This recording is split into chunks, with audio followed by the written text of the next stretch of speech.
काली पत्नी की कहानी। अरे रानी, तुम सांवली, ऊपर से यह काली साड़ी वो अच्छी दिखेगी क्या तुम्हारे ऊपर? पहले ही तुम्हारे रंग को देखकर लोग ताना मारते हैं। पूरब ने रानी को बोला। देखो ना पूरब, मैं बोलूं तो कहती है सास बोलती रहती है हमेशा।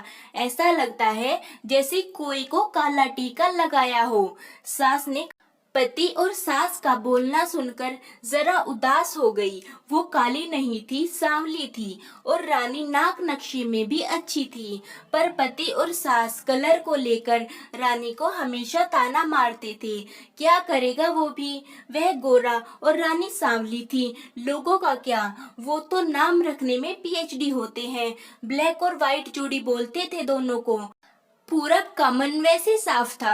रानी को अगर कोई कलर को लेकर बोलता तो उसे जरा भी अच्छा नहीं लगता था, इसलिए वह भी थोड़ा बहुत बोल देता था ताकि वह जिद ना करे। लेकिन जब वह बोलता था तो उसे इस बात का पछतावा होता था। उसकी माँ घर में हमेशा कड़वाहट रखती थी। आज भी वैसा ही हुआ था।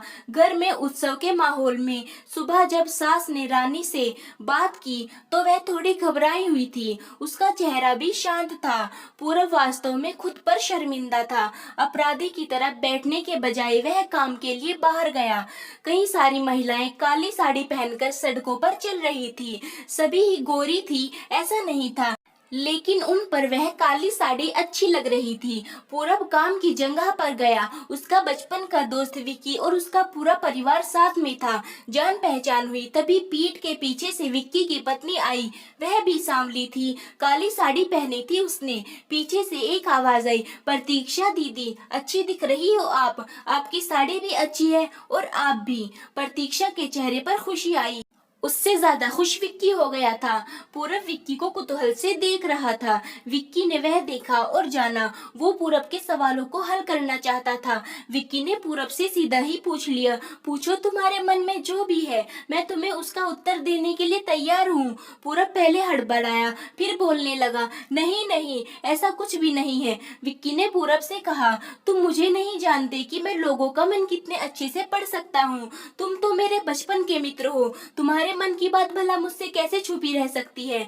विक्की आगे बोला, चलो ठीक है, तुम्हारा सवाल भी मैं ही बता देता हूँ। तुम यही सोच रहे हो ना कि मेरी पत्नी जो रंग से काली है और आज उसने काली साड़ी पहन रखी है, फिर भी वह और मैं इतने खुश कैसे हैं? पूरब सब कुछ शांति से सुन रहा था और कुछ भी नहीं बोल पा रहा था। विक्की बोला, काला रंग ऐसा रंग है जिसमें दुनिया का कोई भी रंग मिला दे वह कभी नहीं बदलता, यानी कि किसी और रंग की संगत में वह अपना अस्तित्व कभी नहीं छोड़ता। इसी प्रकार प्रतीक्षा भी दिल से एकदम उसी कलर के जैसी है, कभी रंगीन ना होने वाली लड़की है। वह अपनी मर्जी से जिए, यही मुझे लगता है। मैं उसे खुश देखना चाहता हूँ। लोगों का क्या है, वह तो बैठे ही है बुरा भला बोलने के लिए। गोरी औरत रही तो छिपकली बोलते हैं, काली होती है तो चूहा या कौवा बोलते हैं। क्या क्या नहीं बोलते लोग।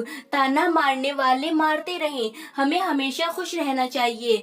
वही मैं अब कर रहा हूँ। वो सुबह मुझे बोली, मैं कैसी दिख रही हूँ, अच्छी लग रही हो तुम। ऐसा बोलने पर उसके चेहरे पर वह कोलगेट स्माइल देखकर मुझे सकारात्मक ऊर्जा मिली। घर से बाहर निकले तो सभी बोलने लगे कि अच्छी लग रही हो भाभी। हम दोनों ने अच्छे मन से यह बात सोची, कोई ना कोई ताना मारने के लिए बोला ही होगा ना, उस वजह से जीने की दिशा क्यों बदले।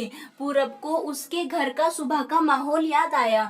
वह खुद पर ही चिढ़ गया। उसे लगा वो सचमुच में गलत था। मैं ही रानी को दुख देता हूँ, उस वजह से सब उसे बोलते हैं। अब मुझे ही अपनी भूल सुधार कर उससे माफी मांगनी होगी। उसने हंसते हुए विक्की को अलविदा कहा। अपना काम निपटा कर वह एक साड़ी की दुकान पर गया। रानी के लिए उसने काले रंग की साड़ी ली और घर गया। घर जाने के बाद रानी शांत बैठी थी। उसने रानी को आवाज दी और साड़ी उसके हाथों में दे दी। रानी को जरा अलग ही लगा। उसने उलझी नजरों से पूरब की ओर देखा। उसने बॉक्स खोल कर देखा तो काले रंग की साड़ी थी। रानी, मैं लाया हूँ तुम्हारे लिए यह साड़ी। आज पहन के दिखाओ कैसी दिखती हो तुम। अच्छी नहीं लगी तो बदल देंगे साड़ी को। देखने तो दो कैसी दिखती हो तुम इस रंग में। रानी को जरा अच्छा लगा। चलो तैयार हो जाओ जल्दी, हम जरा बाहर जाकर आते हैं, एक क्लाइंट के पास जाना है, उन्होंने बुलाया है जोड़ी में। पूरब का बोलना सुनकर रानी तैयार होने गई। काली साड़ी, उस पर हल्का सा मेकअप और लंबे बालों की चोटी। पूरब भी क्या, पूरब की माँ भी रानी को देखती ही रह गई। पूरब बोला, रानी सॉरी, अरे लोगों की बातों में आकर मैं तुम्हें हमेशा बोलता रहा और खरा सौंदर्य किसमें है मैं यह भूल गया था। रंग दो ही है, यह जानकर फिर जीना छोड़ दे क्या, अपनी खुद की पसंद छोड़ दे क्या। तुम्हें काली रंग की साड़ी पहनना बहुत अच्छा लगता था ना, पर मैं हमेशा तुम्हें टोकता रहता था।